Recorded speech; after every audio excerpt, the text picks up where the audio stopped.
Hello, welcome. Tukutangira katoti mbotangire vanapa. Timbori muna C izvozvi. So this is our C, basi, basi, thirds, triads,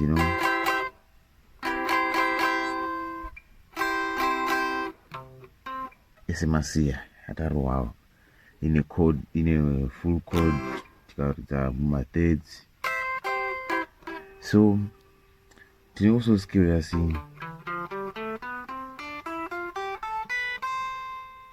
skill iyi toda kuti tichishandisa ma-intervals kuti tikwanise kudzika nayo.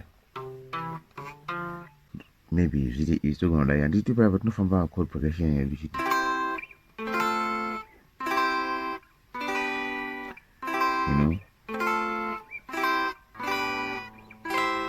matiri kutofamba macodes edu andika just watch.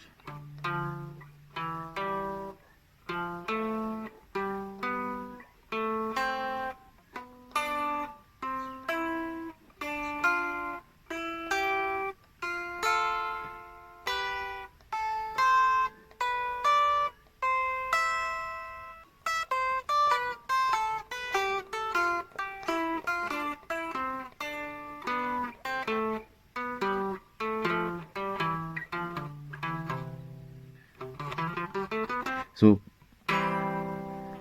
pa 1 2 3 you can see kuti takutofoma code yedu. So anozochiwa nemama notaridza small but you can see there.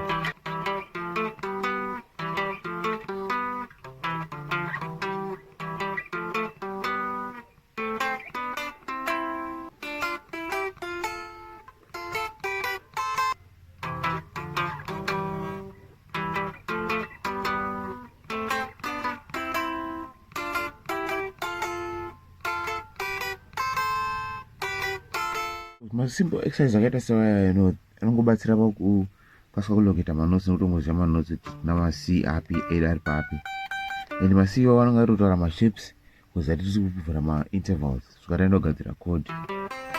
So ndo zvinhu zvinongobatsiridza kuti maybe toridza mathirds pa1 string for like totaura chibokwidza